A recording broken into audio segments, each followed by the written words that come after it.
एक नई वीडियो में खुशामदीद। मोदी की अपनी जमात में ही बगावत फूट पड़ी। भारतीय जनता पार्टी दो ग्रुप्स में तकसीम हो गई। बीजेपी में मोदी को हटाने का एक अलग धड़ा कायम हो गया। हमें मोदी वजीर आजम के तौर पर मंजूर नहीं। इसने कश्मीर और लद्दाख में भारत का सौदा किया है। बीजेपी एमपीज ने मोदी की चितरोल कर दी। लद्दाख पर सौदा करने वाला किसी सूरत हमारा वजीर आजम नहीं हो सकता।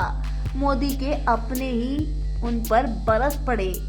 गुजरात, मध्य प्रदेश, राजस्थान, महाराष्ट्र और उत्तर प्रदेश में मोदी के खिलाफ रैलियां, गद्दार गद्दार के नारे लग गए। इस वीडियो में तफसील से बताएंगे कि लद्दाख और अरुणाचल प्रदेश में मोदी सरकार को कैसे चीन के हाथों शिकस्त का सामना करना पड़ा। और वीडियो के आखिर में हम आपको बताएंगे कि चीनी लिबरेशन ऑपरेशन ने मोदी के सुरमाओं को कैसे दुनिया के सामने नंगा कर दिया है।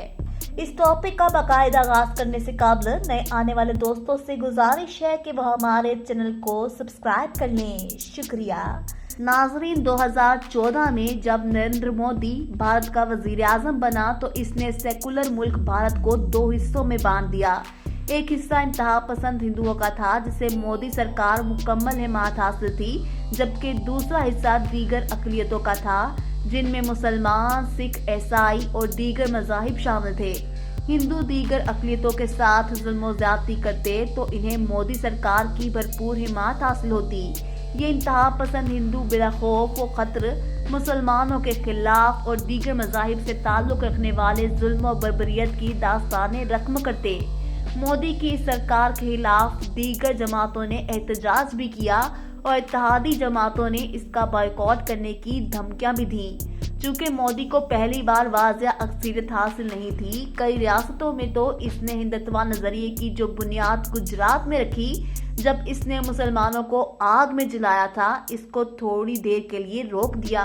मोदी भारत का चौथा ऐसा वजीर आजम है जो 2 बार वजीर आजम बना।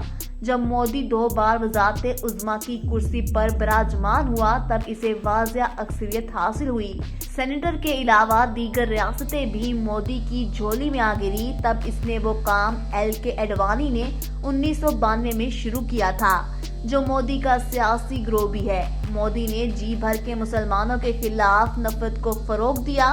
पूरे भारत में मुसलमानों की नस्ल कशी की गई। कश्मीर के अलावा इन रियासतों में जहां पर मुसलमानों की अक्सरियत ज्यादा थी, वहां पर मोदी ने स्पेशल ऑपरेशन कराए। RSS को मजबूत किया, जो मुसलमानों के खिलाफ मजालिम में बदरजा अतम मौजूद थी, और दीगर मज़ाहिब के लोगों के हकूक भी सलब किए गए। मोदी अपने दूसरे टेन्योर में वो तमाम कर रहा है जिससे इंसानियत तक शर्मा जाए। मोदी अपने दूसरे टेन्योर में वो तमाम काम कर रहा है जिससे इंसानियत तक शर्मा जाए। नाज़रीन, मोदी के चेले चमचे इसकी खुलकर तारीफ करते, इसकी हाँ में हाँ मिलाते आए हैं, लेकिन कहते हैं ना कि हर अरूज को जवाल है। अब मोदी का जवाल शुरू हो गया। मोदी अब खुद अपने खोदे हुए गड्ढे में गिर गया है और गिरा भी औंधे मुंह है। और अब वो वक्त दूर नहीं जब मोदी को वजीर आजम की कुर्सी, जिस पर वो 7 साल से विराजमान है, इससे हाथ धोना पड़ जाए। भारत में इन हाउस तब्दीली की आवाजें बुलंद होना शुरू हो गई हैं, और ये आवाजें बुलंद करने वाले कोई और नहीं, मोदी की अपनी ही जमात के लोग हैं। नाजरीन, खबर कुछ यूं है कि बीजेपी के रुकन पार्लियामेंट सुब्रमण्यम स्वामी ने मोदी को तनकीद का निशाना बनाते हुए कहा कि मोदी ने नफसियाती तौर पर सियाचिन और कश्मीर में हथियार डाल दिए हैं और भारत की बका खतरे में है। लद्दाख में चीनी फौज के हाथों भारतीय फौज की चितरोल से लेकर कश्मीर में मुजाहिदीन के हाथों इबरतनाक शिकस्त तक सुब्रमण्यम स्वामी ने हर बार मोदी को तनकीद का निशाना बनाया है। स्वामी ने गुज़िश्ता साल मोदी के इस बयान को भी मुस्तरद कर दिया था, जिसमें मोदी ने कहा था कि किसी ने भारत की 1 इंच जमीन पर भी कब्जा नहीं किया। ख्याल रहे कि गुज़िश्ता साल जून में गलवान तसादुम के बाद एक ऑल पार्टी मीटिंग के दौरान मोदी ने कहा था कि कोई भी हिंदुस्तानी इलाके में दाखिल नहीं हुआ है। स्वामी ने अपने एक ट्वीट में चीफ चौकीदार यानी कि मोदी को मुखातिब करते हुए कहा कि अरुणाचल प्रदेश में चीनी फौजियों की तामीराती सरगर्मियों के बारे में क्या कहना चाहते हैं। मोदी की जानिब से इसका कोई जवाब नहीं आया। ये सब इशारे इस जानिब जा रहे हैं अब मोदी अपनी कुर्सी से हाथ धो बैठेगा। नाज़रीन, चीन ने भारत की जंगी भड़कों का मुंह तोड़ जवाब दे दिया है और इस वक्त भारत सख्ते में है کہ चीन ने कैसे इन्हीं के इलाके में घुसकर इन्हीं के तैयारे को मार गिराया है। भारत का यही हाल उस वक्त भी हुआ था जब पाक फिजाइया ने भारतीय इलाकों में घुसकर भारतीय तैयारों की दुर्गत बनाई। गुज़िश्ता बरस 27 फरवरी को इंडियन विंग कमांडर अभिनंदन वर्तमान के तैयारे को पाकिस्तानी फिजाइया के तैयारे ने उस वक्त मार गिराया था जब वो लाइन ऑफ कंट्रोल अबूर करके पाकिस्तान के ज़ेर इंतज़ाम कश्मीर में दाखिल हुआ था। तैयारे की तबाही के बाद अभिनंदन पाकिस्तानी इलाके में ही उतरे थे जहां इन्हें गिरफ्तार कर लिया गया था और 2 दिन बाद इन्हें इंडिया के हवाले कर दिया गया था। पाकिस्तान की इस कार्रवाई से भारतीय फिजाइया की नाकामियां पूरी दुनिया पर आश्कार हो गई हैं। पाकिस्तान ने सरहदी खिलाफ वर्जी पर 27 फरवरी को भारत के जंगी तैयारे MiG-21 और SQ-30 को मार गिराया था और गुज़िश्ता माह के आखिर में एक जंगी तैयारा भी फनी खराबी के बायस गिर गया था। भारतीय एयरफोर्स के पास इस वक्त 7 MiG-29 तैयारे हैं और इन सभी को जदीद तैयारा साजी और बेहतर हथियारों के साथ मिलकर मल्टी रिवॉल्वर जेट तैयारों में तब्दील किया गया है जो हवा से हवा और हवा से जमीनी मिशन भी यकसा तौर पर अंजाम दे सकते हैं। नाज़रीन, चीन ने एक बार फिर भारत को सबक सिखाने के लिए कमर कस ली है और चीनी जंगी तैयारे भारत के लिए वबाले जान बन गए हैं।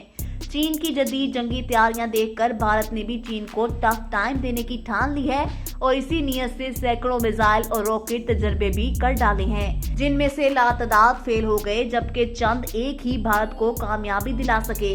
लद्दाख से शुरू होने वाली चीन और भारत के दरमियान कशीदगी खत्म न हो सकी बल्कि इसमें मुसलसल इजाफा हो रहा है। लेकिन भारत हर बार ये बात भूल जाता है कि चीन अस्करी और जौहरी एतबार से भारत से आगे है। चीन 1 अरब 38 करोड़ नफूस के साथ दुनिया की सबसे ज्यादा आबादी वाला मुल्क है। भारत भी चीन से कुछ ही पीछे है और इसकी आबादी 1 अरब 30 करोड़ के करीब है। एक काबिल एतबार अंदाजे के मुताबिक इस वक्त चीन के फाल फौजियों की तादाद 22 लाख के करीब है। नाज़रीन, इसके मुकाबले में भारतीय फाल फोर्सेस की तादाद करीब 14.5 लाख है। दूसरी जानिब रिजर्व में भारत के पास 21 लाख और चीन के पास 5 लाख से कुछ जायद फौजी दस्तयाब हैं। चीन का दिफाई बजट भारत से कई गुना ज्यादा है। चीन का बजट 2 खरब 37 अरब अमेरिकी डॉलर है और इसके मुकाबले में भारतीय दिफाई बजट 61 अरब अमेरिकी डॉलर है। चीन पर अपनी धाक बिठाने के लिए भारत आए रोज कोई न कोई मिसाइल या रॉकेट का तजर्बा करता रहता है लेकिन फिर भी चीन से शिकस्त ही मिली है।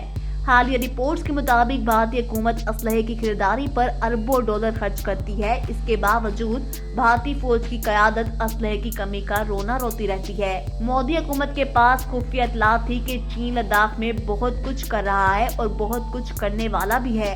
ताहम मोदी सरकार हाथ पर हाथ धरे बैठे रही।